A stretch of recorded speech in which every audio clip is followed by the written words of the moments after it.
Hey, what's going on? It's Bill Burr, and it's the Monday Morning Podcast for Monday, September 9th, 2013. Is that what year it is? 2013? Absolutely it is. How's it going?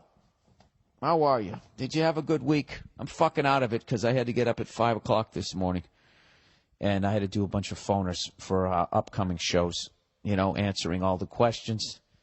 Some good, some bad, some repetitive. But, it's what you do as a professional. You answer them every time like it's the first time. So, how do you come up with your material? Is it something, do you write every day, or is it more spur of the moment? What strikes you as funny? And then you got to go into it. Well, I used to write, now I don't. I just kind of fucking teardrop coming out of your eye. But, whatever. So here I am. I'm fucking groggy. You know what sucks is I used to be a morning person. I really did. But granted, I also used to go to bed at like fucking 9:30, 10 o'clock at night. Because when I was a young fella, a little lad with orange hair, running around the playground trying not to get the shit kicked out of me whilst bullying people smaller than me. That's how you did it back then.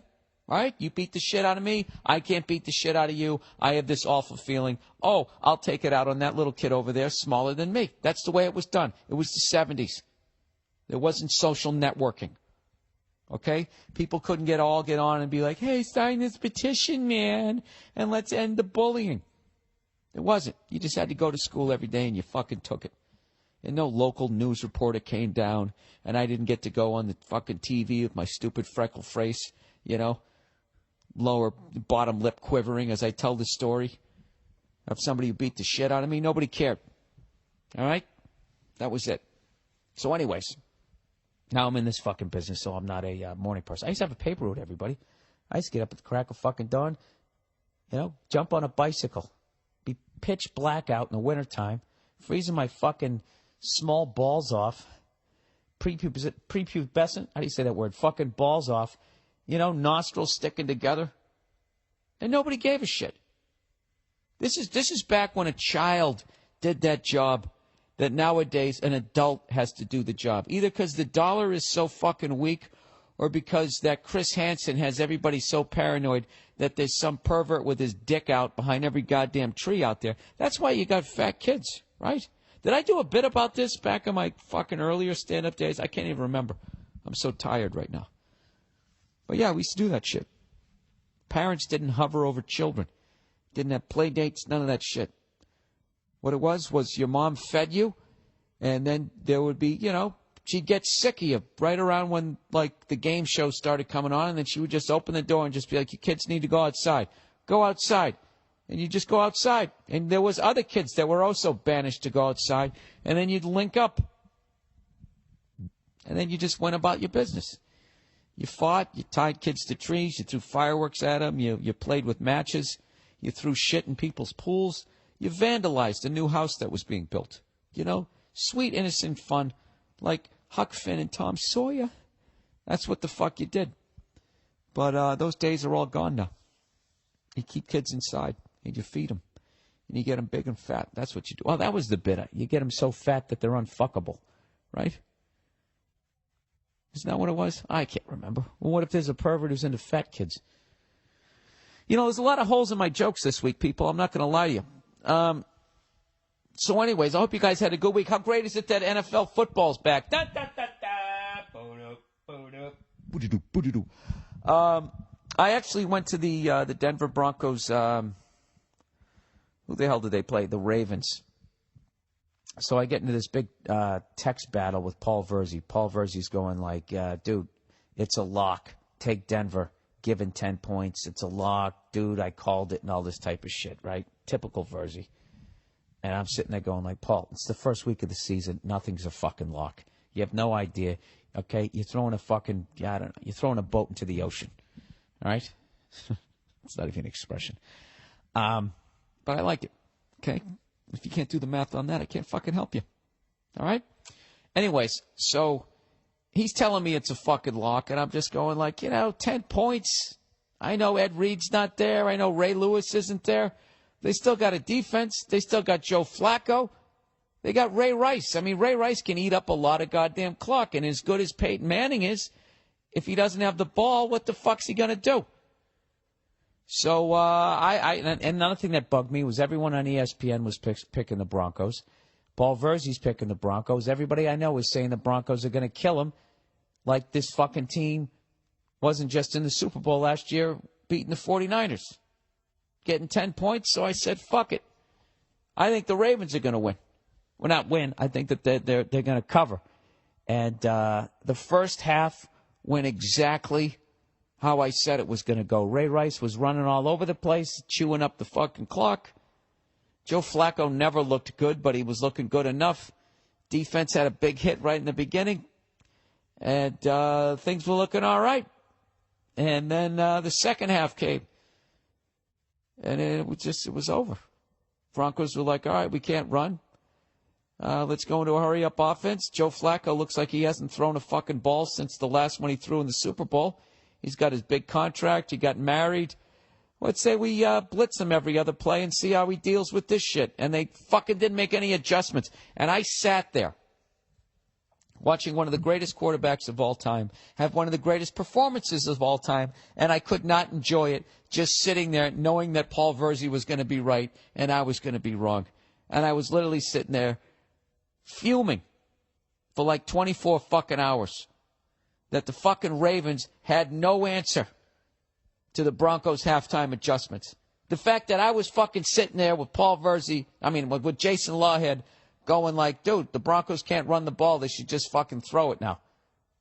And throw it to the sidelines because he's fucking picking them apart. It's exactly what the fuck they did. I thought what's-his-face was going to settle down. Jesus Christ, Joe Flacco, I finally believe in the guy. Never believed in the guy. I know it's only 1 week, but he looked fucking horrific. So, I'm not saying he's going to be horrific all year. But anyways, long story short, I had a great time, and I really should have enjoyed watching Peyton Manning throw for 7 touchdowns because that was a legendary performance in any era, even with the new rules of passing where you're just supposed to escort the fucking receiver down the field and get out of the way when the quarterback underthrows him and shit. It was still an unbelievable performance, and I was actually had great seats. And he threw a couple of fucking balls, like they looked like they were coming at our seats. And, the receiver came back and caught him. You just got to see the speed of the NFL and how fucking accurate Manning was. It was amazing to watch it if I wasn't such a fucking grumpy cunt during the game. And I got to tell you, I actually enjoyed watching the Patriots trying to figure out what we're going to do now on offense now that Gronk is hurt and Hernandez is looking at some serious jail time. I don't know. I actually enjoyed watching them play the fucking Bills. I got to see a whole other level. That's what it's going to be this year. It's going to be watching Brady do what he does best, which is make people around him even better. And that's what the truly great ones can do. And that's why I have issues with some people that they say are great, but they're just individually great. They don't make people better around them. In fact, they borderline annoy people around them, Kobe Bryant. But, I'm not going to name names. So, I don't know. We shall see. This is going to be a tough season for, I think, the Patriots. I don't know how good we're going to be this year. It is early on, but I'm all right with it. This is when you actually become a true fan, when your team isn't a fucking lock. And I like that quarterback that the Bills had, E.J. Manuel. I like the fact, was that his last name? I can't even remember. But the fact that the guy can fucking run.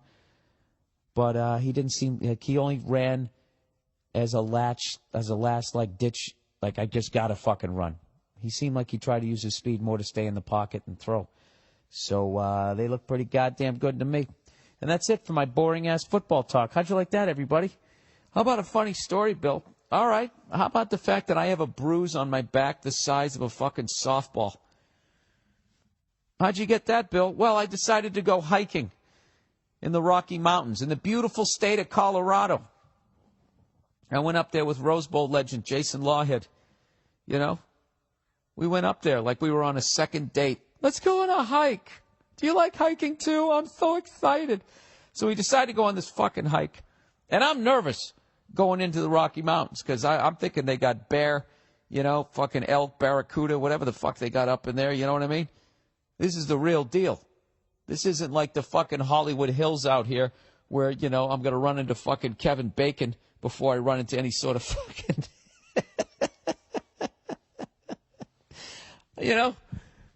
I'm going to run into fucking Louis De Palma before I run into even a bobcat out here. That's all it is. Maybe Lee Majors. If he's in a bad mood, maybe he'll fucking throw something at me. That's the worst I have to worry about out here. These are the fucking Rocky Mountains. All right? These are the mountains that they create Coors Light with. This is the real deal. So we're going in there, with nothing but fucking, our workout clothes. I have no weapon on me. Everything is telling me this is fucking stupid. And we're in Boulder, Colorado, which I'm telling you, man, Boulder, Colorado, arguably the best, the most in shape people I've ever seen in my fucking life. We were sitting there walking up this hiking trail, and we're all, there's a part of me, I'm fucking nervous because I haven't gone up there. I'm with somebody who hasn't gone up here. This has all the makings of one of those Reader's Digest, I almost fucking died stories that they have in there. And all of a sudden, this fucking lady, she had to be in her late 50s, comes running down the trail, people. Not walking, running. Wearing those sneakers that look like feet that are fucking annoying, but you have to look at them, with a spring in her step. Like Walter Payton, running on the balls of her feet, came running by, barely breaking a sweat, big smile, fucking glow in her face. Hadn't let life beat her down or anything. It was unbelievable. And I'm like, me and Jay, at that point, we'd been in Boulder for like 3 days. We did the show at the Boulder Theater, did 2 shows that were fucking awesome. Unbelievable crowds, great theater, part of the Billy Red State Tour, the rescheduled one, and everybody showed up, and it was awesome. The next day we went to the Broncos game, and then this was the morning we were going to drive down to Colorado Springs. We were like, well, we got to work off all the booze we drank at the Broncos game.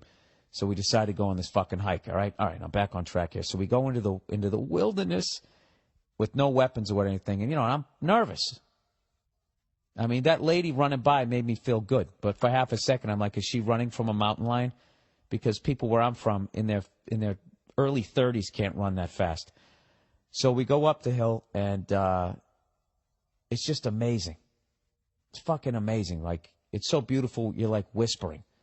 Like, oh my God, look at the view, like that type of shit, right? But I'm also nervous, like, I just got this feeling, like, I don't know, like, I just don't want to get my face ripped off. I mean, call me weird. Call me a coward. I don't give a shit. Getting mauled is not on my bucket list, okay? That just sounds so much worse than getting stabbed and shot, because you get stabbed and shot unless you get riddled or stabbed multiple times. For the most part, you have a wound, but it's in one area. One of your limbs hurts. The other 3 you can still use. You get mauled, that is just an all-encompassing, like, it's like you went through a paper shredder. All right? I don't need that. So we're about half hour into the hike, and I'm like, wow, I'm a half hour into the Rocky Mountains with no fucking weapon, and my guide is a fellow stand-up comedian. So we decide to sit down on these rocks. I'm like, let's sit down, just take a break, because we're fucking winded, because we're middle-aged guys, we're out of shape, and we're a mile high, right, in Denver or whatever, Boulder. So we sit down on these rocks, and I'm like nervous, looking around, making sure there's nothing deciding to fucking pounce on me. And all of a sudden I hear a car drive by. And I'm like, what the fuck? And like 100 yards away, there's like a road. And then I looked over another 20 feet, and there was like a picnic table. So evidently this fucking trail we were going on, this isn't like some deep forest shit. Like, we pulled off the road. Evidently, we could have just kept driving and gone all the way up to the top. So in the trail we're on, crosses the road a couple of times. So we're totally fine for the most part. So I see the picnic table, and I point at it to Jason, and we just start fucking laughing. Because we're sitting down on these rocks like we're Lewis and Clark, and we're in the middle of nowhere, and we're right there. We're in the middle of civilization. Long story short, we get all the way up to the top. We're standing on these rocks. We're looking down. We're actually looking down into, was it Finley Stadium or whatever, where the Buffaloes play. Absolutely gorgeous. We're so high up we could see the skyline in Denver. It was fucking awesome. So we start walking back, and we're coming down the trail, and it's, really loose kind of dirt. And we keep slipping, but we're all right, We keep regaining our balance. And at one point, Lawhead slips to the point where I thought he was going down, and he was able to recover. He was an athlete. And I said, hey, that was nice. You can see, you played hoop. You got an athletic background. I said, had you been Joe DeRosa, I'd be carrying you down off the mountain. And we were sitting there laughing at Joe, right? Because that's the kind of friend I am. I throw my friends under the bus when they're not there to defend themselves. So, wouldn't you know, karma comes back and bites me in the ass like a fucking minute later. I'm standing there taking a picture or something, and I go and I take a step or two, dude, and I'm telling you, it's like somebody took my legs out. I don't even know what happened. I just fell. And I landed on a rock.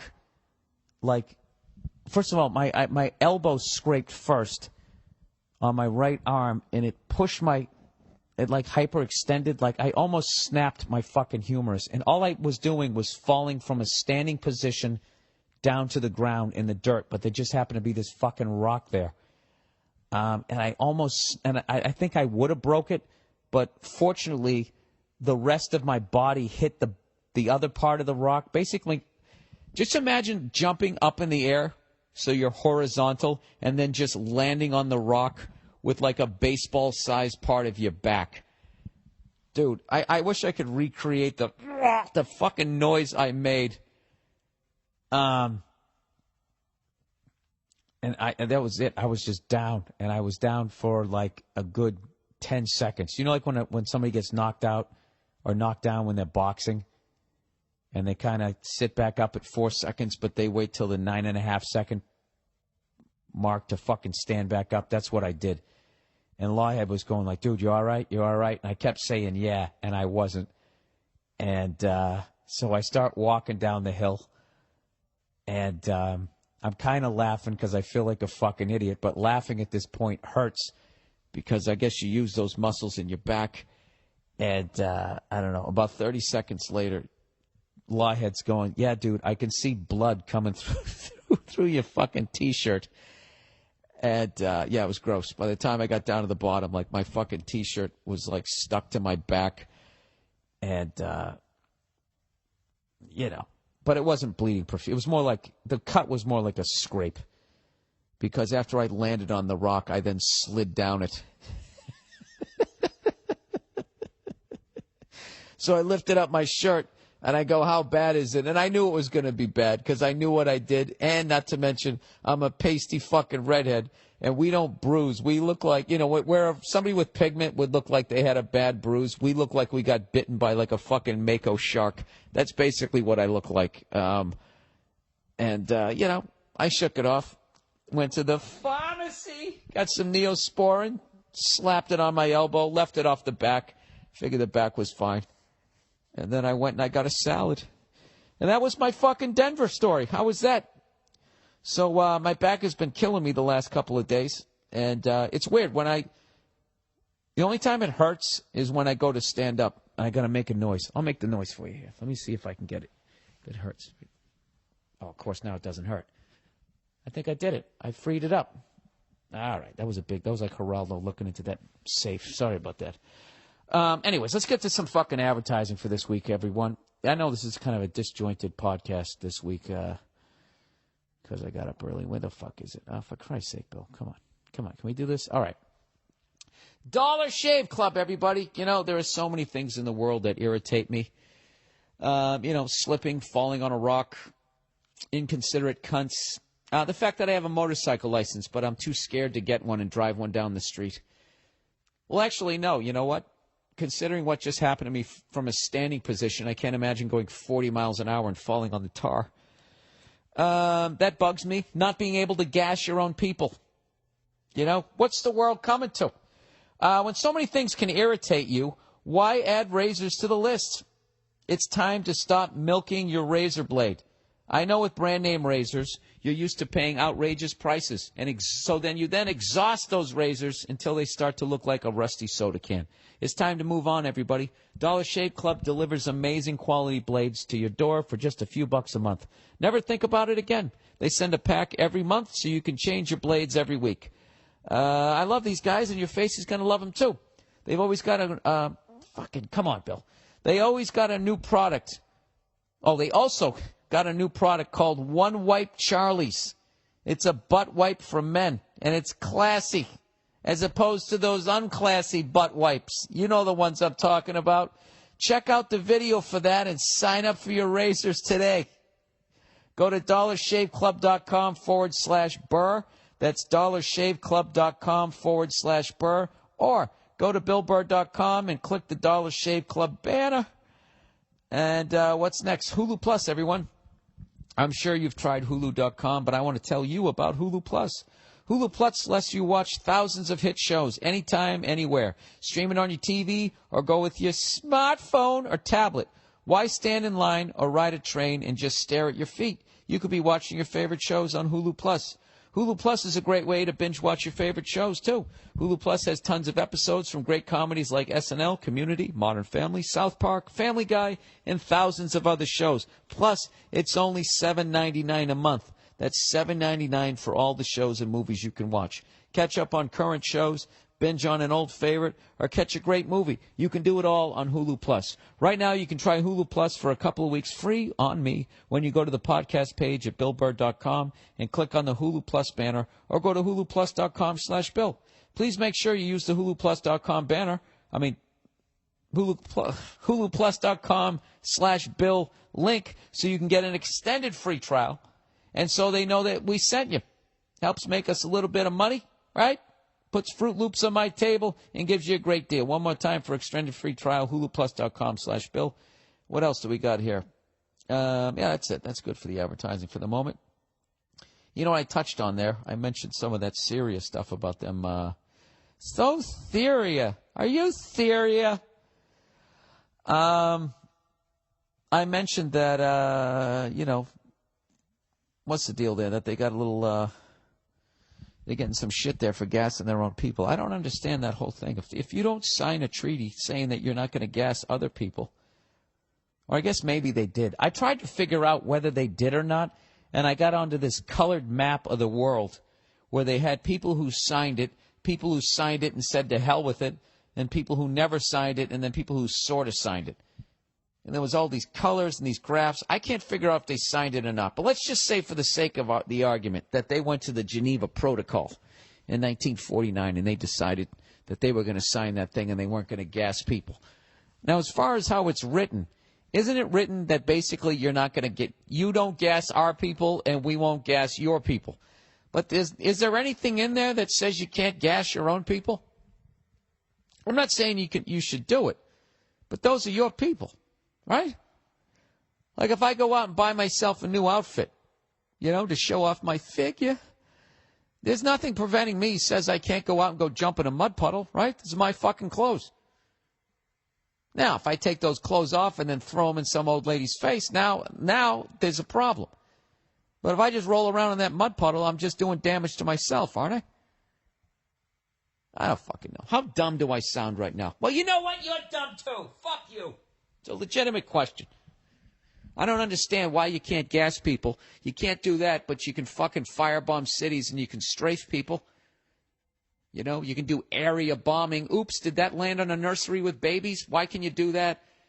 You know what it is? I think it's too easy. I get it. Chemical weaponry, that's like the PEDs of mass murder. All right? Don't just send... That's what it is. Being able to gas people, that's like everybody gets their own ribbon. Okay, you know what? I worked it out. You don't need to write in. But if you want to write in, I'd love to talk about it. Something fucking different. Hey, did you see that story ESPN had that they ran with, I guess, very little facts? At least according to the very pissed off woman that I read her little article about it.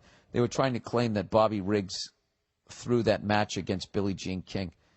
I'm showing my age here. I mean, I don't remember when this shit happened, but back in the 70s, they had the Battle of the Sexes. And Bobby Riggs, a former champion, 55 fucking years old, plays Billie Jean King, 29, the number one seeded women's player in the world at the time. And he played her, and he lost. And evidently that was some sort of big thing for women, that a woman in her prime could beat an old man at tennis. So now somebody was trying to claim that was fixed. It sounded like bullshit, that he threw the match because of saying that I guess he played the number 2 woman in the world and beat her handily. But there's a big difference between number 2 and number 1, as you saw yesterday with Serena and what's-her-face that she played. They fucking battled for the first 2 sets, and then Serena just took over, was like, fuck this. You know what's so fucking hilarious about Serena Williams is when she's playing tennis, I swear to God, it's just like she doesn't make too many noises, but she just looks like I would duck if she hit the ball, you know? It's like a fucking linebacker out there, right? But then the second she wins the match, she turns into a girl again, like, oh my God. She puts like her one hand up and starts waving, jumping up and down, really girly like. But when she's playing the game, I swear to God, it's like she could fucking kill somebody. So she's playing this other lady. And I'm telling you, they were playing like dudes. There was some volleys. A couple times they went to the net. But pretty much they were just at the baseline, just power shots. Fucking home run hits. I'll tell you, I was watching the Packers 49ers, and I started flipping over just to see, you know, I mean, how often do you get to see a legend playing? I mean, she just won her 18th major, I think. So she's closing in on Steffi Graf. And then after Steffi Graf is that Australian broad. I forget her name. I know the guy. What is it? Not Stan Smith. Rod Laver. He's won the most of any guy. What the fuck's her name? Margaret or Meg? She's got one of those old people fucking M names. So she's closing in on her. So I wanted to watch a little bit of that. It was a fucking great match. How the fuck did I get onto this? But whatever. That's always bugged me. That Bobby Riggs thing. When Billie Jean beat Bobby Riggs like that proved something. See, women in the prime of their life are just as good as men whose dicks don't really work anymore and are in the early stages of prostate cancer. They can beat us at badminton, a faster game of badminton. So, I don't know. So some woman wrote this article. You know, it doesn't matter whether it was fixed or not. It doesn't matter anymore. Like, the problem with women is they actually give a shit what guys say. You got to be like guys. If you really want to become free of men, this is what you have to do. 2 things. You have to stop giving a fuck what we say. You have to talk down to us more. And then what you have to do is you have to start your own shit. The problem with women, how many am I pissing off right now, is you keep trying to join our shit. You know, we have a gym, we have the Water Buffaloes Club, and there's no women allowed. You should be like, great. Get the fuck out of the house, go down there. The same way we would. Do you think we give a fuck that you have a women's only gym? Go down there. Do a double session. Get the fuck out of here. I don't care. Especially now with all these great ways of taping TV, you can watch all these fucking games. By all means, you know, beat it. Beat it! Right? You know, just get out of here. You guys, you got to start having that fucking attitude. Because that's the genius of guys. Is we act like we don't give a fuck about you. But we do. But we act like we don't. And we act like what we're going to go do, we're excited about it. And you guys drink that Kool-Aid and you actually think what we're doing is exciting. So you want to become a part of it. You want to join our dumb gyms. Right? You want to join our fucking golf clubs because you think there's something going on that you think you're actually missing out on something. You're not. It's a bunch of stupid guys walking around scratching their dicks every other fucking sentence. Why would you want to be around that? I don't want to be about a bunch of women. Like, I don't even know what you guys talk about. To me, it sounds like a bunch of birds fighting over a French fry. I don't want to listen to that shit. All right? I love how like I'm berating you guys out of fucking nowhere. I thought I was beyond this in my life. Evidently, I'm not. All right, let's plow ahead here, everybody. You know what I did this week? I really watched the offensive line of the New England Patriots. That's what I did. And I actually liked what I saw, man. I thought they were protecting Tom really well. And I think if you're a true football fan, if you're a true fan of your team, you should know your offensive line to the point where you actually recognize them when they go down the street. You know, if you actually know what Ryan Wendell looks like, or Dan Conley, Logan Mankins. Nobody knows these fucking guys. Nate Solder. I don't know if they're saying their fucking names right because you never hear them. You know why? Because they never get busted for holding. Sebastian Vollmer. Right? I actually paid attention to the offensive line this week. For the first time in 30 years of watching football, 35 fucking years, I actually noticed in the huddle how they're lined up, how the offensive line is lined up where they just turn right around, they're right in position. And it's like, of course they are, Bill, you dumb fuck. The clock is ticking. What do you think, they just all go into the huddle all willy-nilly? Is that because you never played organized football? I played for a few weeks. I actually played for a few weeks. This is kind of a sad story. And then Darryl Stingley got paralyzed. And my parents got freaked out. And and actually, I got to tell you, they had the foresight to see what I was doing in my brain playing football. And they also saw my athletic ability. So it's just like, they were like, he's already kind of dumb. And he's not the most athletic person. So why would we want him to sit here smashing his head into another third grader's head? Let's have him play baseball. Take me out to the ball game. Hey, how about those Red Sox, huh? God damn it, I wish I was watching baseball this year. You know how excited I would be? I'm not going to lie to you. I'm going to jump on the bandwagon come October. I always watch October baseball anyways. I love it. Like, I don't know if they have extra microphones or whatever, but there's just the sounds of the ballpark is better. But, taking 3 out of 4 from the Yankees, that's pretty fucking impressive. And I really am kind of amazed at the fact that trade with the Dodgers worked out for both teams. That's so rare in a blockbuster trade that it works for both people. That should have been like great for one team and horrific for the other, or it should have just sucked for both teams.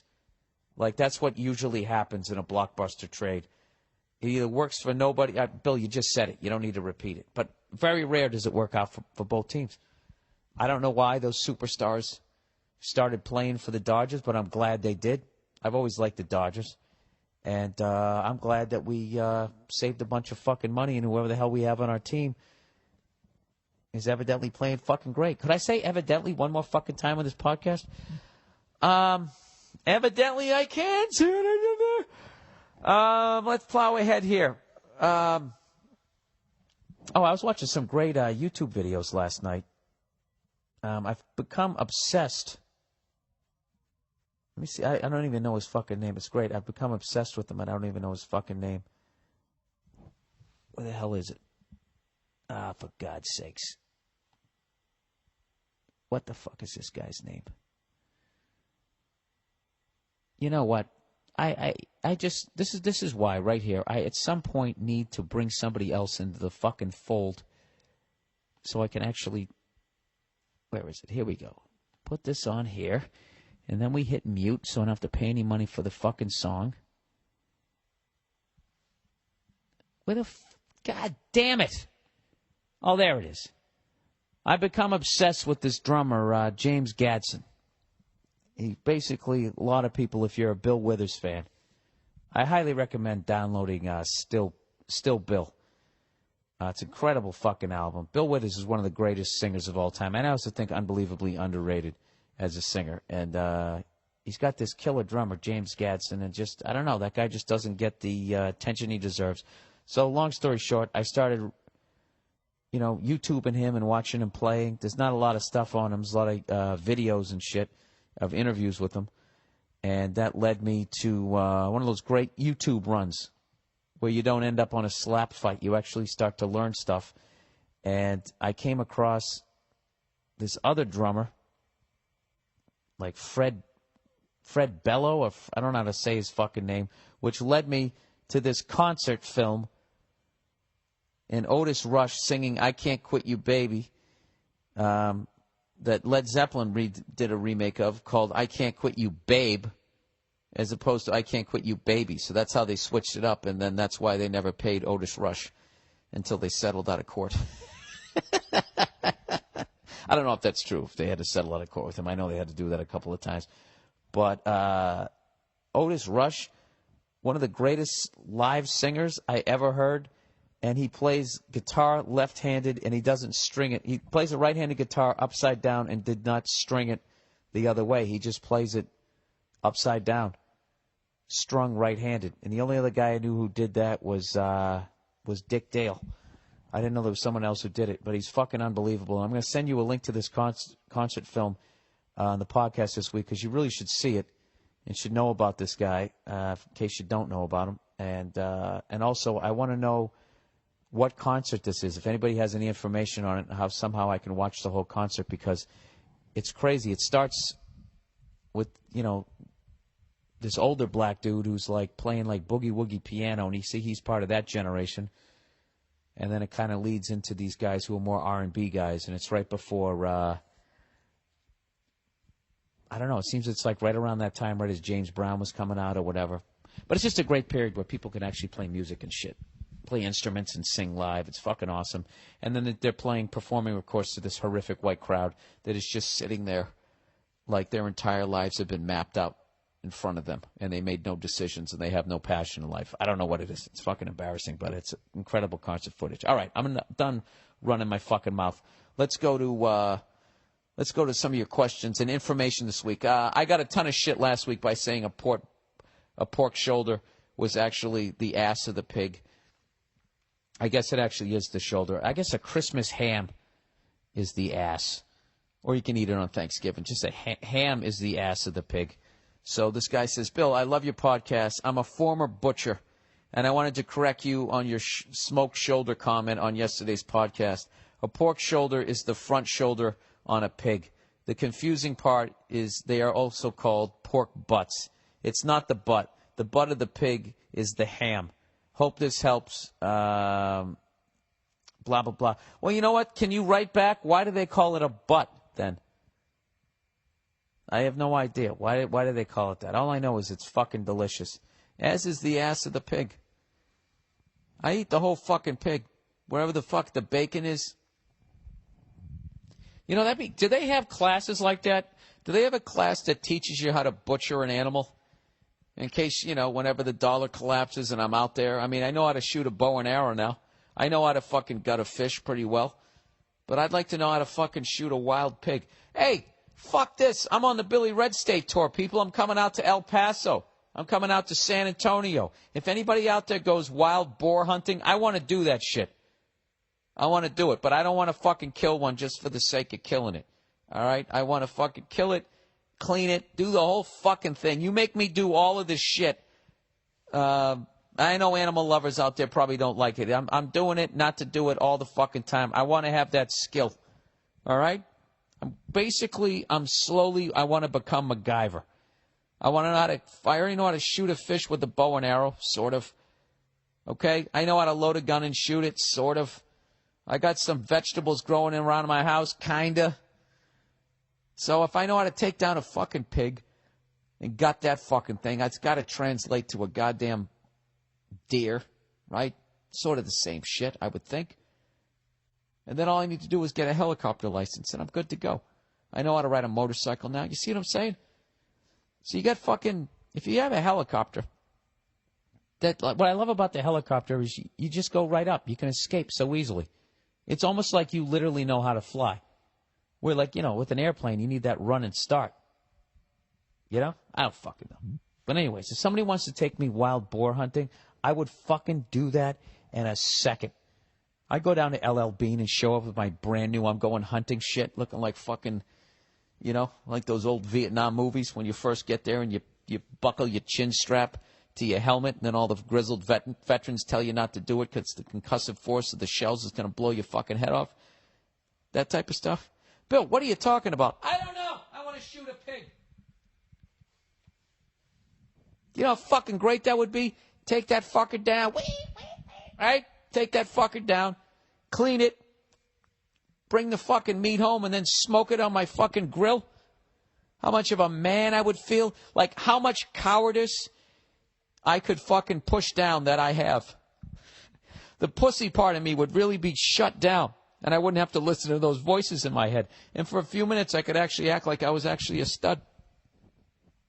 Hey, fuck you. I have my dreams. You know? All right, whatever. 40 minutes in. Here we go. It's time to read some of your letters. Seriously, fuck your American sports. Another positive email here. Hi, Bill. Big fan. Got tickets to see you in London in December. I got to take a time out here. The response to some of my shows, pretty much all of them over there, has been unbelievable in Europe, and I can't thank you guys enough. We added a show in London, added a show in Helsinki. How crazy is that? And some promoter in Estonia just asked me to add. I'm not going to be able to do it this time, but I'm doing it next time. And it's been unbelievable. So I'm really, really excited to go over there. And this time, rather than just going there and landing and, being a zombie during the day, I'm coming over like 4 days early to get acclimated. I'm going to actually go to Italy. I haven't decided where yet, but I'm just going to go there and eat, and I'm going to try and see an opera when I'm there in some old opera house. I don't have too much time to go there. I don't think I want to go to Rome and go to see the Roman Colosseum. I feel like that's going to Times Square. That's what I've learned in my travel. You go to New Orleans, I guess you have to see Bourbon Street, but you really don't want to be down there. That's just a bunch of drunk tourists. What you want to go down is, you know what? I'm not going to tell you the cool places to go. You got to go there and talk to the locals, because I don't want to fuck up the locals' good places to go. It's kind of like, I stayed at one of the greatest fucking hotels I've ever stayed at when I was in Colorado, and I'm not going to tell you guys where it is, because I don't want to ruin it. If you just by dumb luck discover it, it was fucking amazing. We stayed at this place, and for dinner we had lamb and elk, and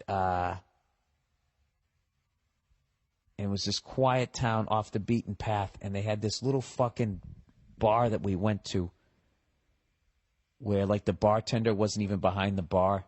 She was over in the middle of shooting pool, one of those kinds of things. And for the first time in my life, like, country music made sense. I finally realized, I knew Willie Nelson was good. I didn't know he was that good. All right? And I went up to the fucking jukebox, and I just started every fucking legendary country guy that I knew. I threw in a couple of fucking rock songs or whatever, but, Merle Haggard, all these guys. And I wouldn't pick, they'd have their greatest hits. I wouldn't go off that. I'd pick a different album, then pick like the third track rather than the first track, because I usually lead with the radio hit. I wanted to hear something different, dude, and I fucking loved it. So, but then what was weird, I got to L.A. and I tried to download some Willie Nelson, and it didn't feel the same way. So I'm going to download some of that shit for my drive from El Paso to San Antonio this week. Playing El Paso on Thursday, and then San Antonio on Friday. There's still some tickets left in El Paso. I mean, they picked a really big place because it was either play a little place, or they didn't have the middle ground one. So we just picked a big place. I don't know if they're going to close out the balcony or whatever, but there's definitely tickets left. But then after that, I drive down to San Antonio. Listen to this fucking amazing week. And then Saturday, I'm hanging around, and I'm going, me and Verzi are going on, a couple other buddies. We're going to go to the Texas A&M Alabama game. Going to go see Johnny Football go up against one of the great fucking college football teams. I mean, the run that Alabama's on is fucking insane. Being an LSU fan, it fucking annoys the shit out of me. But you can't not appreciate it. So we're going to go to that game, and that's going to be our week. So, anyways, so I'm trying to do more of that type of stuff when I do the road. And as a comic, it's great because you get excited to go on the road when you plan shit like that. And if you're excited, you don't dry up. You just don't start hating your act. And you don't end up like just saying fuck it and hosting a game show. Not to say there's anything wrong with that. And not to say that I would never host a game show. There might become a point in my fucking career where I just can't do it anymore. And I'll go on and I'll fucking host Card Sharks. The new Card Sharks with Bill Burr. All of it higher. You got to risk all of it. Here we go. I mean, that could be fun. You know what's great about being a game show host? You know you got a fucking fat-ass fucking house with an in-ground pool. And at that point, who gives a shit? Right? And every fucking woman who comes on the show, they I don't know, they make you feel special. Oh my God, I watch your show every day. Fucking kiss you on the cheek. Or you can be a pervert like Richard Dawson and kiss him on the mouth. Remember him? Who knows? I might do that when I get a little older. But I still got some fight in me. All right? This business hasn't dragged me in the boat yet. I'm on the hook, without a doubt. They're reeling me in, but I'm not on the boat yet. They haven't fucking clubbed me yet. So, so that's my thing. I'm going to go to fucking Italy, and I'm going to go see an opera. Bring a little fucking handkerchief there and hope it moves me. Rather than sitting there going like, dude, I don't get what they're talking about. Why is he so fat? Dude, that skinny chick would never hook up with that fat guy. I don't want to be that dude. So anyways, let's get to the question here. I'm in the UK. I listen to your podcast, and I hear the names of these little teams and games that you have there. So last night, I'm going to bed, and I've been slowly growing this tiny amount of gambling money, just small change, just for fun, and I thought I'd drop it on a banker that was played while I slept, and I have a little bit of interest in the morning. Okay, I like this guy. He's doing his little train spotting slang here, and I'm trying to figure it out. Drop it on a banker means you want to put money on the game. So you're putting up money on a game overseas, and while you're sleeping, you're going to wake up and see if you made any money or not. Wow, dude, you just took gambling to a whole other... You're a fucking international gambler.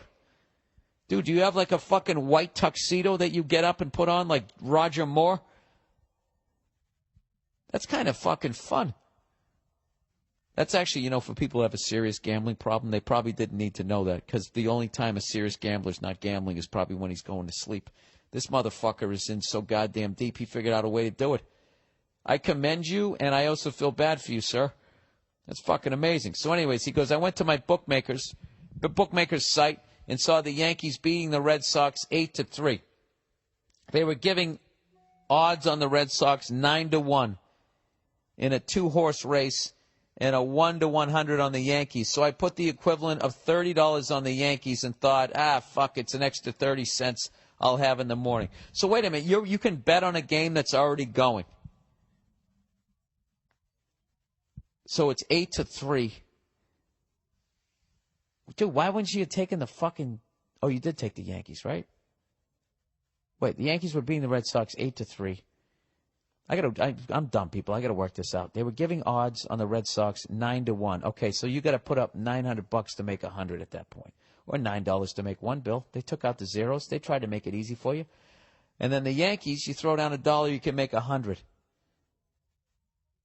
So you said, fuck it. There's no way the Yankees are going to lose. And let's see, you could have made 30 cents. You put down, what, $300? Is that how it works? Or did you put down $3? You put down $3, you cheap fuck. You bitching about $3? Fuck, I don't know what's going on in this. So anyways, he said, what the fuck sort of Mickey Mouse bullshit team are the Yankees to fuck that up so bad? It's brutal. Losing $30. Losing $30 trying to win 30 cents. Dude, the math doesn't... Oh, yeah, that's right. Yeah, okay. 30 cents. Imagine, I could be fighting in a war alongside you guys with a bag of live hand grenades on my back. Yeah, dude, I don't know how you made the leap from fucking that game to fighting in a war. I don't know. What kind of fucking asshole goes to sleep trying to make 30 cents? Serves you right, you cheap fucker. You should have bet the underdog. Wait, you did. No, you didn't. You bet the favorite. Well, you know what your deal is? You guys overseas, all you know is the Yankees. The same way over here, all we know is, what the fuck are they? Man United. That's the only team we know. I mean, I know some of the Arsenal, I don't even know what it is, Liverpool, but I don't know what they're called. I just know Man United. Manchester United. That's all I fucking know. And you know what? I don't like them because their shit's over here, and they're like the fucking... I don't know. I don't like the team that everybody likes. Fuck them. So I'm sorry, sir. I'm sorry you lost $30 trying to make 30 cents. Would that even buy you half a fucking cup of tea or whatever the fuck you're going to do over there? Buy you one chip for your fish and chip fucking breakfast? Anyways, but either way, dude, thanks for buying tickets to the London show. Like I said, it really is humbling to have that, if I can use that fucking phrase without getting trashed. It really is that people over there give a shit and want to come out. So I hope I'm funny. All right, Ken Burns. Dear Billy Boy, I heard you talking about the Ken Burns documentary recently and wanted you to turn you on to one of his documentaries that I have yet to see, but I hear is great. And for those of you who haven't been listening the past few weeks, I've been slowly, when I have the time, getting through Ken Burns' The War. It's all about World War II. I think I'm through 5 episodes. It's a 7-part series, and it is absolutely fucking incredible. The footage, I think a lot of the footage, like, they wouldn't show for the longest time. Like, he really shows the... It's not a propaganda film, put it that way. It's an absolutely astounding thing to watch. It's so amazing, it's actually caused me to... I'm starting to read. Not only read, but read about the war. And for a dummy like me to actually want to go out and start reading books... although I had to take a break because it was so fucking heavy, some of the shit. Then right now I'm reading that guy from Ministry. I'm reading his autobiography. And if you want to feel better about some of the choices you've made in life, like maybe you think, I'm a piece of shit, I did this, I did that, I partied too much, you got to read this guy's book. You're going to feel like you don't have any sort of substance abuse problem. I'm not shitting on the guy. The guy's a fucking genius. And I'm totally late to the party when it comes to great music from the 80s. I listened to so much shit music in the 80s, and I completely missed out on all this amazing stuff that was going on, Ministry being one of them. And what's funny is the song that I like the best, he hates, and says he hates it because the people who like it are like people who are into metal. It's Stigmata. I fucking love it, and I like it because it sounds like a metal song with all this industrial shit going on. I don't even know anything about it. He would cringe if he heard any of this. But I actually had to put the book down and started laughing because he totally called me out as I'm reading the book. He was saying that it was just a throwaway song. But anyways, it's on this album called The Land of Rape and Honey, which is I guess is a fucking classic, and I never heard anything about it because I was listening to Motley Crue Theater of Pain when that came out.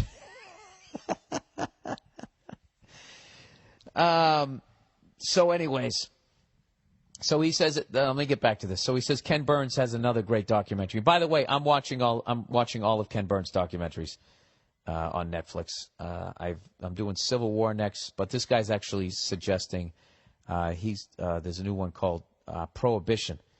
He goes, I haven't seen it yet because I'm in the middle of a book about Prohibition, but I find the whole subject fascinating. Not only because it talks about how the majority of the working class were drunks, but it gets all into the politics and cultural issues associated with drinking back in the day and how the breweries changed America. Also, there are many similarities to the whole weed movement we see nowadays.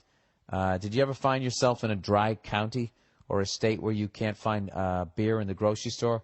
Well, some of our alcohol-related laws can be traced back to Prohibition and the crazy shit that caused it. Our drunken forefathers, you know what's funny, dude? You're just like me. You spelled forefathers, F-O-U-R, as in 1, 2, 3, 4. Isn't it F-O-R-E? I don't fucking know. Our drunken forefathers would get out of their industrial jobs at the end of the day, look to decompress a bit, and stay in pubs all night. Soon enough, these guys started bringing home STDs to their wives and banging all the whores that also stayed in the pubs all night. Their wives started getting upset, and fast forward a bit, and then you have Prohibition. Some guys just ruin it for everyone. Really? Well, I knew it kind of came out of the church. I didn't know that. I just heard somebody say that, and I took it as law. Thanks for the heads up. And thanks to everybody. Seriously, when you guys write in, you actually have, I know we fuck around a lot of this thing, but when you have something that will actually make you a more informed person, or actually it's a great piece of entertainment, please send it my way, because I would like to do, rather than just give out bad advice to you guys, I would like to actually try to make your lives a little bit better on some level. And you know what? Here's a great way to make your lives better, people. LegalZoom. Oh, what a segue. Snuck that one in on you, didn't I?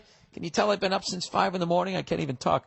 A lot of pride, LegalZoom, everybody. A lot of pride comes along with starting your own dream business. Absolutely. I couldn't agree more, LegalZoom. But think about the stress you feel if you don't take the right steps to legally protect your business and personal assets from the beginning. That's why I, William Burr, recommend LegalZoom.com. During the past 12 years, over 1 million business owners have trusted LegalZoom to help start their business. LegalZoom will save you a lot of time and money. Not only money, a pile of money on startup costs. Plus, they'll provide solutions to help you run a successful business. LegalZoom can provide self-help services at your specific direction or connect you with an attorney. But they are not a law firm, just to let you know. Just go to LegalZoom.com today to see what's right for you. Form an LLC, get a DBA, incorporate, or form a nonprofit, all starting at just $99. Plus, you'll save even more when you enter Burr, B-U-R-R, in the referral box at checkout. That's LegalZoom.com, promo code Burr. One more time, LegalZoom.com, promo code Burr. Is that it? Oh, no, I missed one here. eVoice, everyone. If you're an entrepreneur and a customer calls, do you want to seem like you're in a high-rise window view? Let's start this one again, shall we? Let's give eVoice the read they deserve. eVoice, everybody.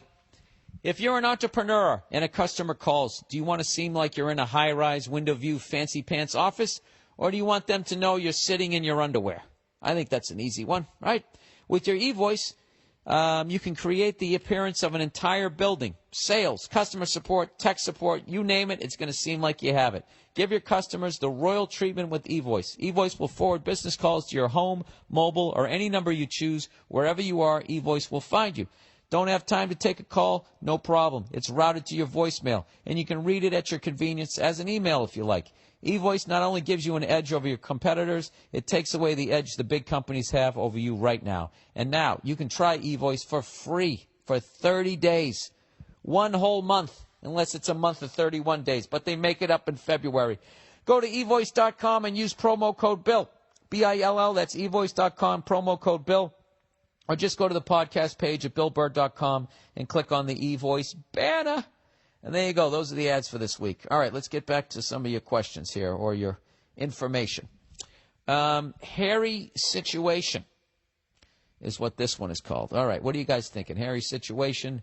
He either did something he shouldn't have done and he's waiting for the other shoe to drop, or he hooked up with a beautiful girl who's going, oh, natural. Oh, geez. All right. Hey, Bill, funny show. Great. That's what he just started with. No punctuation whatsoever. Hey, Bill, funny show. Great. All right, maybe this guy's from overseas. Or maybe he's down south and you can make it there by land. Who knows?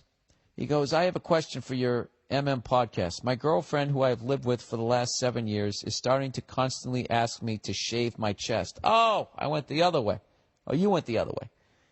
I'm pretty hairy, but not fucking Chewbacca hairy, just mainly my chest. This is not a problem, but sometimes she won't have sex with me until I do. Whoa. All right, that's okay, that's red flag number 1 for me. Unless you're not perceptive as to how hairy your chest is. It can take over an hour to do properly, and sometimes I can't be fucked after a hard day's work, so I just rub one out. I know times change because in the 70s, hairy was sexy, but now every pop star is starting to look more like a woman. I swear, Justin Bieber is prettier than half the women I've banged. What do you think? Yeah, that whole Manscaped look, I guess, is supposed to be in. I have no idea, but I find it odd. I don't find it odd that your girlfriend is asking you to, maybe trim down your chest a little bit, but the fact that she won't even have sex with you, I don't know. What happened? Did some pervert with the fucking full chest of hair fucking lay down on top of her and do something to her? Like, That's kind of weird to me. Like, how do you think she would feel if you were like, hey, can you, I don't know, trim up here or there, or I literally can't have sex with you? That's kind of fucked up. She's really making you jump through some hoops there. So you're either way hairier than you're letting on. I get women being grossed out by back hair. You know, especially those guys who have it, like, up on their shoulders, and then they just have, like, the two patches just above the kidney and just below the shoulder blade. There's those two, like they got, I don't know, like they got hugged by someone who jerked off too much. I would sit down with her and just be like, listen, I'm not going to say I'm not going to fucking shape my chest, but it's kind of weird to me that if I don't, you don't even find me sexually attractive. I mean, are you having sex with my chest, or are you into me? I mean, I can see if this is a one-night stand, you're like, listen, I'm into this, I'm not into that. Do this, and for the love of God, shut the fuck up. All right? And you have your little grocery list on what you need me to do to get you there. I get that. But if I'm in a fucking relationship with you, you know, that's kind of a... But, you know, you didn't really even ask that. I don't even know what the fuck you asked me. It takes you an hour to do it. Don't they have, like, those fucking things you can just kind of...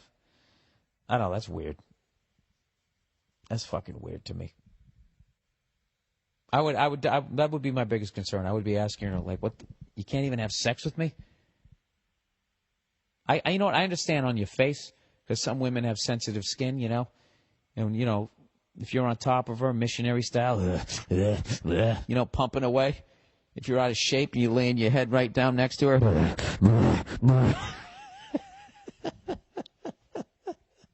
they can get a little razor burn on the side of their face. I understand that. If you have like, you have like a beard, or if you have whiskers, I fucking get that shit.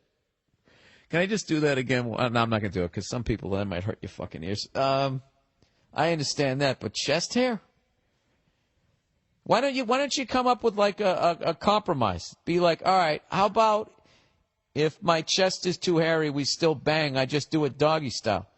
I promise after I get to where I need to go, I won't collapse down on top of you, making you feel like, you know, Burt Reynolds just got out of the pool and is using you to towel off. I won't do that, okay? Maybe you could do that. Or just sit down with her and just be like, listen, I'm not trying to be a dick here.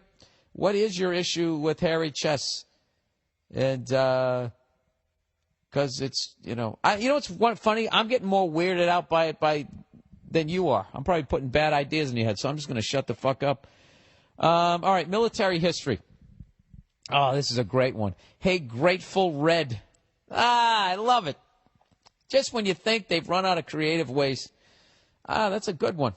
The past couple of shows, you mentioned you enjoy reading about World War II. Just wanted to give you a couple of recommendations. First, I'd like to mention, before he gets going, I read that book, Fly Boys, which I swear to God is not about boy bands. It was by, I forget who wrote it. Jesus Christ, I'm the worst. The same guy who did Flags of Our Fathers. Wrote the same thing. Anyways, the past couple of shows you mentioned blah, blah, blah, books on World War II. Going to give you a couple recommendations. First, I'd like to mention Dan Carlin's podcast, Hardcore History. I'm telling you, it's right up your alley. Dude, good call. I'm listening to that. He's covered many aspects of history from the Bronze Age to the relatively modern age.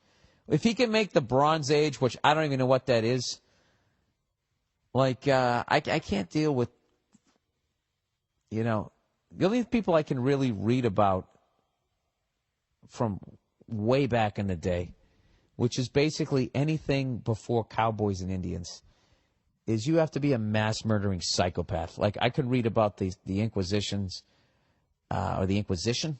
I don't fucking know if it's plural or not. I could read about that, Genghis Khan, or I could read about Attila the Hun, you know, basically the original Scarfaces. I can read about those guys. And but other shit, you know, ancient medieval history and the fucking Lilliputians were going up against the fucking Persian Empire. I don't know. I can't deal with that shit. So if he can make that interesting, I don't know. Maybe I could listen to enough of it and actually sound intelligent. Who knows? So anyways, he says, but I suggest his series, Ghost of the what is that? Ostfront? It's the mind-blowing but little talked about conflict between the Russians and the Germans. Yeah, they really do skip over that. In fact, a lot of you people who don't live in this country, a lot of what they talk about in World War II, they do talk about Pearl Harbor, which set the whole thing off, but they don't talk even about the Japanese that much. They kind of Pearl Harbor, they were winning at first, Battle of Midway, and then we're dropping the 2 fucking bombs, and that's it. And then you watch Jaws and you hear about the Indianapolis, right? 600 men go in the water, 300 come out, shacking them like, hey, let me say, show me the way to go home. And that's all you learn, right? But they mainly talk about fighting the Germans and mainly D-Day. Basically from France going right into German concentration camp, Schindler's List. All right? Hitler kills himself in the bunker. Game, set, match. Wipe your hands of it. All right? Then we're immediately into the Cold War. But they also ignore, fighting the Germans in Africa, fighting the Italians in Italy there, and how we went about it and all the stuff that happened. And then they certainly don't talk about, all we hear about the Russians is basically they just retreated and they drew them in. And then when the winter came, they just mercilessly hacked them to death all the way back to fucking Berlin. That's all we hear. I didn't know that they were just, first of all, as they were retreating, they were blowing up their own bridges and dams and just scorched earth thing that they did. Literally destroyed their own fucking country, so there was nothing there for the Germans. It was fucking brilliant and absolutely fucking ruthless. I would love, you know what? That's something I'm going to do on the road. Thank you very much. What a wonderful suggestion. I got 2 there.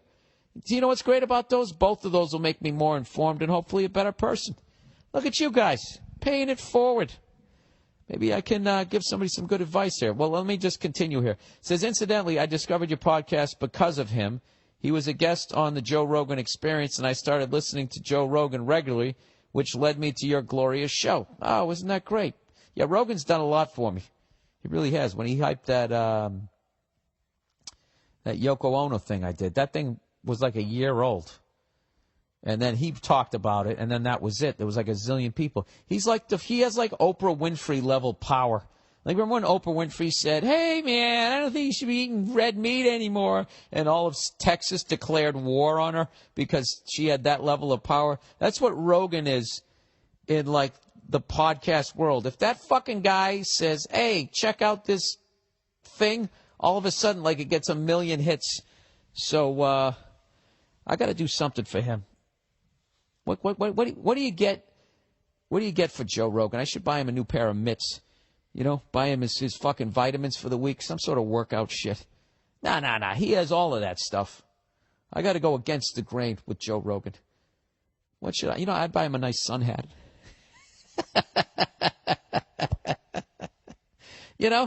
Really thoughtful gift. Like, Joe, I know you have everything that involves choking somebody out or ending their life if they fuck with you on any level. But how about a nice sun hat?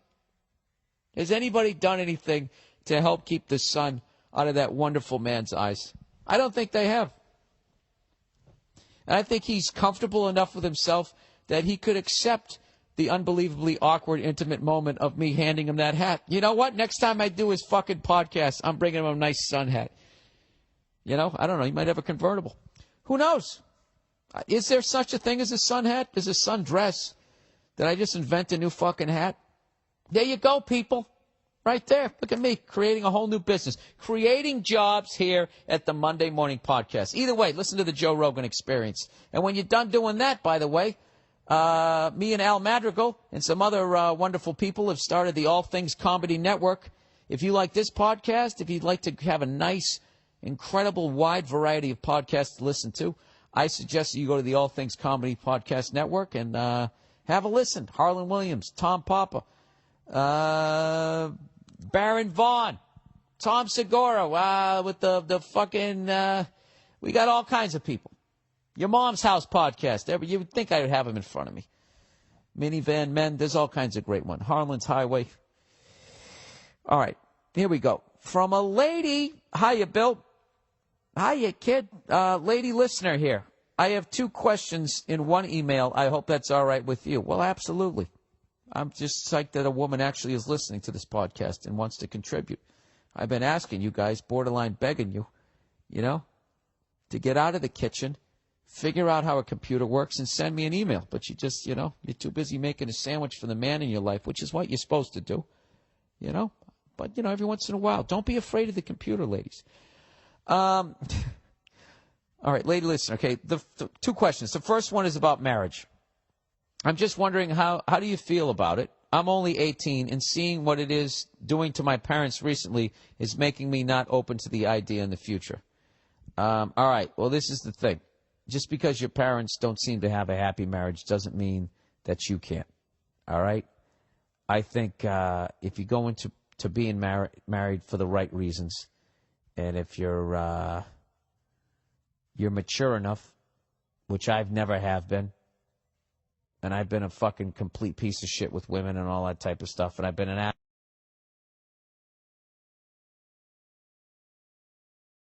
as your 20s are coming up, as your 20s are coming up, you're going to meet some people that you're going to look at, and you're going to feel like you have a heart attack. And don't fucking walk away from it. Go up to that person. Just because your parents maybe haven't found true love doesn't mean you can't. And, you can find true love, and then if you work at it and you do the things you're supposed to do, what you'll learn naturally as you get older, you can have a great time. Is there anything better than seeing like 2 old people sitting together and you can see they still have that connection and they literally enjoyed life together? Well, I wish I knew when I was younger how important that was. I'm finally starting to see it through all of my fucking horrific mistakes that I've made in that category. But I think you should be open to it. You should be open to, you're 18, you should be open to things. I'm not saying drug use and being promiscuous and that type of thing. Smart shit. I mean, finding love, you should definitely be open to. Not happy, particularly your parents, and you're like, this just seems like a lot of work to just be miserable. That doesn't mean you have to be miserable. All right? There you go. So that's your first one. All right, my second question, she says, is about how and when one should introduce a significant other to parents. Just to give you more information, my boyfriend's 21 and in the last year of college. We've been together for about a year and 5 months. All right, that's some scary math there, depending on what state you're in.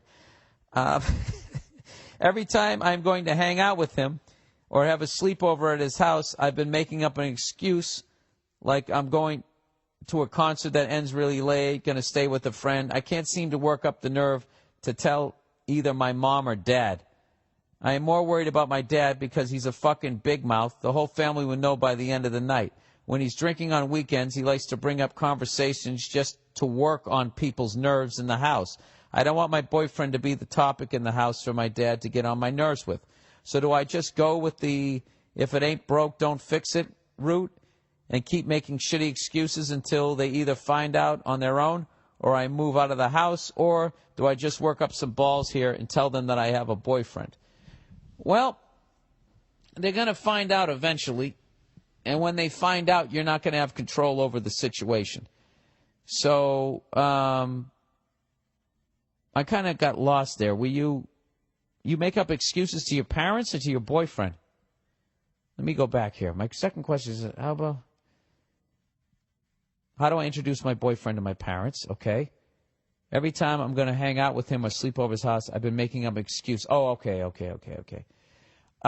This is what I would do. They are probably, the more you say, I'm going to another concert that's going to end late, they're going to figure it out. How do you introduce your parents to your boyfriend? I would do this.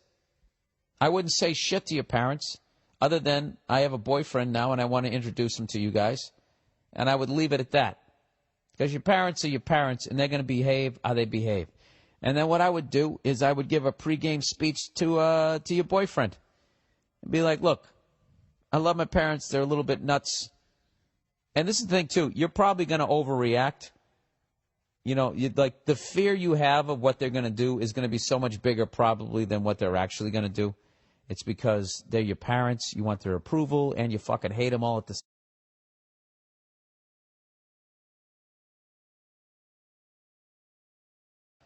And it's going to be like just walking into a store. Like, hello, sir, can I help you? Yes, I'd like that shirt. There you go. That'll be $9.95. Thank you. Goodbye. It's going to be at that level. A little bit more. It's just going to be nice. They're just going to be exchanging niceties. Okay? That's what I'm predicting is going to happen. And then what's going to happen is when your boyfriend leaves, he's going to tell you how nice your parents are. Because why wouldn't you? And then that's probably going to annoy you on some level because you're going to be like, no, they're fucking assholes. You haven't had to live with them, so don't do that to him either. I would take control of the situation and just introduce him. And if they ask how long you've been seeing him, you know, when you first say, I want to introduce my boyfriend to you. And if they ask how long you've been seeing him, I don't know, your dad drinks and he says shit, you might want to lie about that. I don't know. I'll fuck him if he does. Don't lie to him. Say about 1 year and 5 months. And if they say, well, why haven't you brought him around? Just be like, well, Dad, because you have a tendency to get drunk and talk about everybody's business, and it was really made me nervous. That's why I didn't. You can't fuck with the truth. What's he going to say to that? I don't get drunk and say all that type of shit? I guess he could be in denial. I don't know. At some point, you know what you have to do? You got to, you got to man up or woman up, and you just have to live your fucking life, and you just have to understand that your parents are your parents. They're fucking awesome, but they're just people, and you just really have to, in a healthy way, not give a fuck what they think anymore. In a healthy way, okay? I don't mean like I said, go out and start doing drugs and being a fucking idiot. You should always care about not bringing shame to your family name. But, like, as far as that other stuff, like, I wanted you to be a doctor, but you're going to fucking, I don't know, open your own bakery. I'm so disappointed. Well, be disappointed, okay? Because I don't want to fucking sit there vacuuming out somebody's ass or looking at somebody's toes or working on a brain, whatever the fuck a doctor does. I want to make Pop-Tarts, all right? That's going to make me happy. If you can't accept that, then I don't know what to tell you. All right, people, that is the podcast for this week. I hope you enjoyed it. Here's the big old wrap-up here now that the show is over. Don't forget to sign up for your, well, before I do the wrap-up, let me hype some of my gigs. Like I said, I'm going to be in El Paso this Thursday night, San Antonio Friday night. The following weekend, I'm going to be in West Virginia, Pittsburgh at the Heinz Theater, and then I'm going to be up in Toronto, Ontario at the Just for Laughs Festival. And the week after that, I'm going to be doing 2 shows at the prestigious Chicago Theater in where else? Chicago, Illinois. That's what I got coming up. All right. Then I know I got a San Jose, Seattle, Arizona run in the beginning of October. That's it. All right. Okay. There you go. That's the podcast for this week. If you like my comedy, please download my special off my podcast, off my website. And if you'd like a hard copy version, you can also get that. Makes a wonderful gift, especially for someone that you don't really give a shit about, but you have to get him a gift. Give him a fucking DVD. All right, here's the wrap-up, everybody. Now that the show's over, don't forget to sign up for your free trial of Hulu Plus. Hulu Plus lets you binge on thousands of hit shows anytime, anywhere, on your TV, PC, smartphone, or tablet. Support this podcast once again and get an extended free trial of Hulu Plus when you go to the podcast page at BillBurr.com and click on the Hulu Plus banner, or go to or go to huluplus.com/Bill. Once again, that's huluplus.com/Bill. Thank you for listening. That's the podcast for this week. Go fuck yourselves, and I'll talk to you next week.